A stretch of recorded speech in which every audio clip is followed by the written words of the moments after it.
for sure. What's your favorite style of beats to make?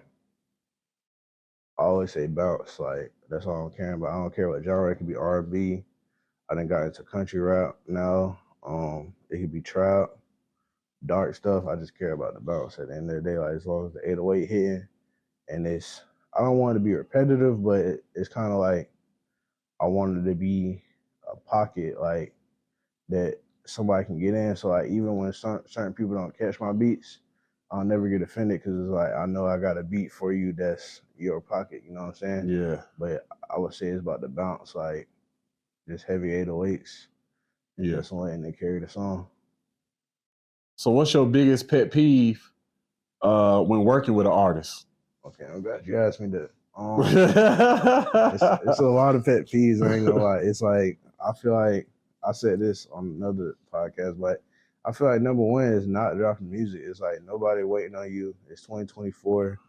It's kind of like a microwave generation. It's like we looking for something every 30 seconds. Like we're looking for the next artist or the next joke, the next entertainment. So it's like people got to understand people's attention span isn't the same no more. And so it's like, I really feel like if you don't drop in 30 days, people really forget about you in a way of like, say if you got a buzz going, like you can have a buzz going to people like this is the next hot thing, but it's like if you don't drop and you don't stay consistent, they might put you back in that local rapper category, you know what I'm saying, real fast. So I feel like that's one of my pet peeves. Also feel like a red flag is like artists thinking that the streets, like they're repping the streets, affect the music industry.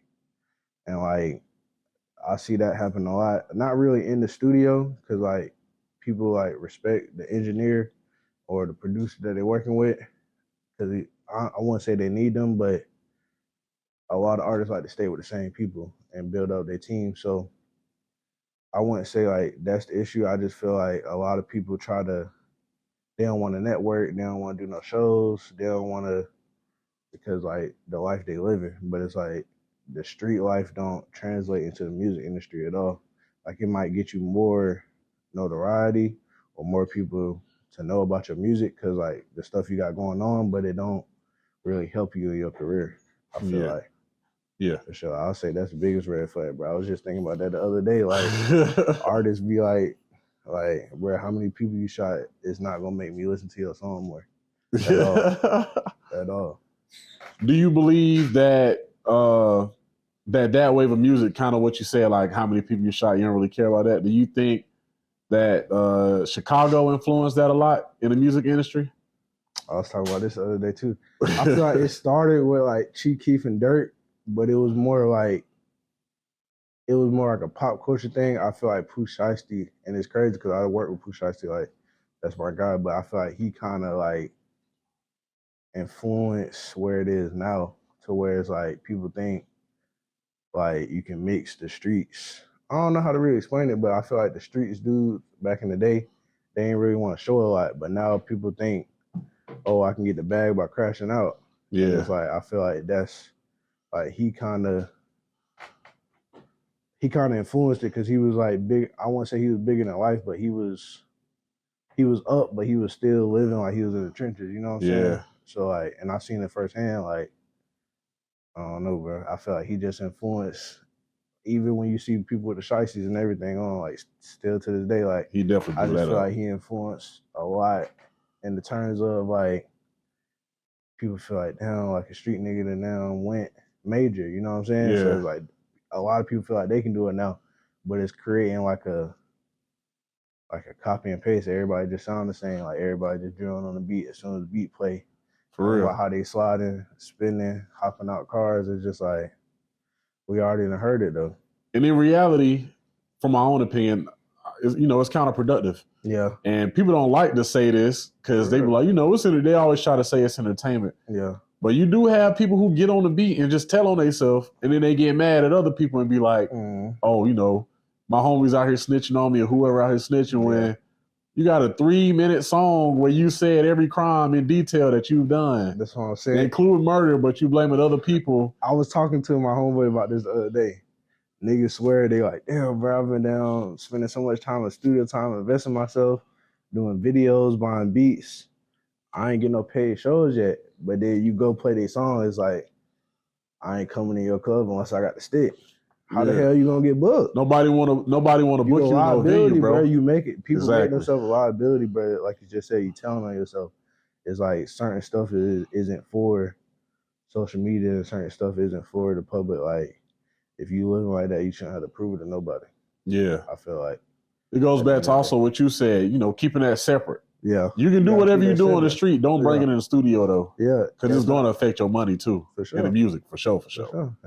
Yeah, and the shows, for sure. I'm telling you, bro. And it's like a lot of artists don't like realize they coasting at a level because they won't change like what they talking about or their vocabulary.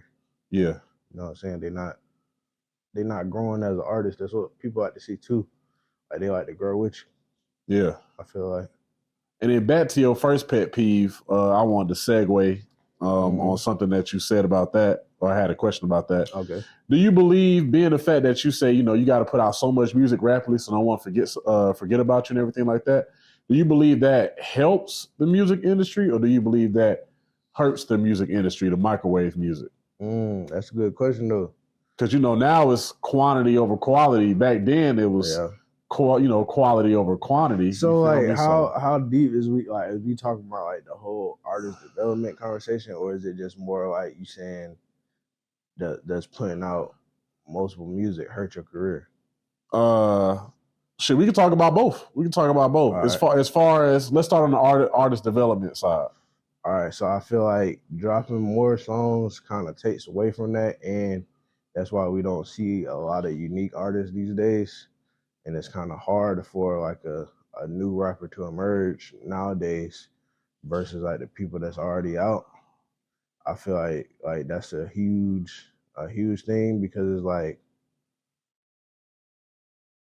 it's like you got to put out songs that stay relevant, but it's like a lot of people don't study the game, I feel like. So it's like they not doing the things behind the scenes, like hitting up the influencers, hitting up like the pages where the people are at.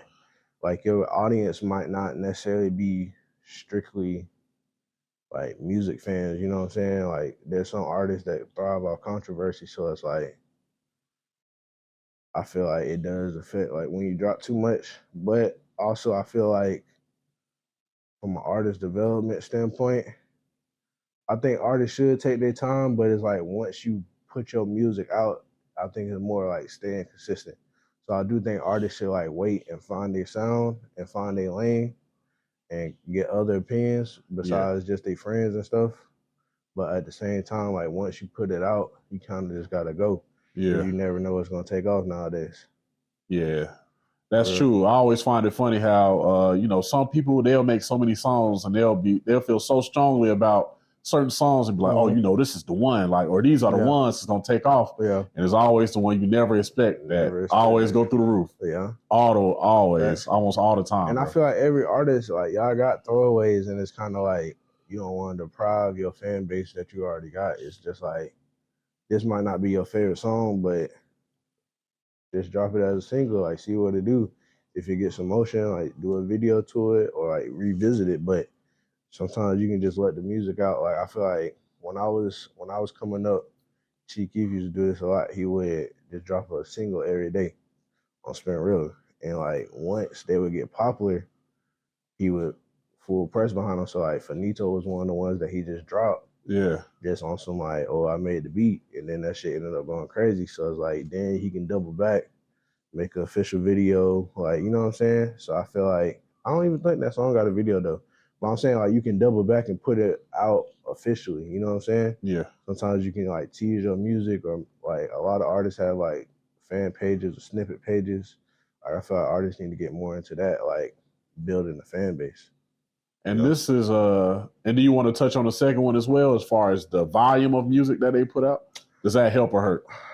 I think it does hurt, but I think it's like when you look at the top artists and how fast they putting out music, it's kind of like if them boys still hungry, like if Drake or Future just dropped 2 albums.